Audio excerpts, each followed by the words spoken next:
বন্যা কবলিত মানুষের পাশে থাকতে সরকার সর্বোচ্চ গুরুত্ব দিয়ে কাজ করছে বলে জানিয়েছেন প্রধানমন্ত্রীর উপদেষ্টা মাহদি আমিন। দুপুরে রাজধানী মিরপুরে সরকারি বাংলা কলেজে প্রাক্তন শিক্ষার্থীদের পুনর্মিলনী অনুষ্ঠানে এ কথা বলেন তিনি আরও জানান, ইতোমধ্যে বন্যা দুর্গতদের কাছে ২৫০০ মেট্রিক টন চাল পৌঁছে দেওয়া হয়েছে।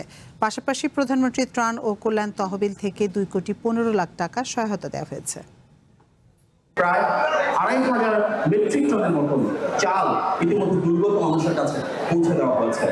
জনগণের সরকারের প্রধানমন্ত্রী হিসেবে মাননীয় প্রধানমন্ত্রীর নির্দেশনায় বর্তমানে রাষ্ট্র পরিচালনায় থাকা দল বিএনপি এবং সর্বস্তরের নেতা কর্মীরা এই ৫ জেলায় এবং অন্যান্য জায়গায় ক্ষতিগ্রস্ত মানুষের সাথে দাঁড়িয়েছেন, পাশে দাঁড়িয়েছেন এবং সম্পূর্ণভাবে প্রশাসন, আইন শৃঙ্খলা বাহিনী, যেখানে প্রয়োজন সেনাবাহিনী এবং রাষ্ট্রের গুরুত্বপূর্ণ প্রতিটি অনুষঙ্গ ক্ষতিগ্রস্ত মানুষদের কিভাবে কষ্ট লাঘব করা যায়, কিভাবে তাদের কাছে খাদ্যপণ্য পৌঁছে দেওয়া যায়, কিভাবে পানি পৌঁছে দেওয়া যায়, স্যানিটেশন নিশ্চিত করা যায়, সেগুলো নিয়ে কাজ করছে।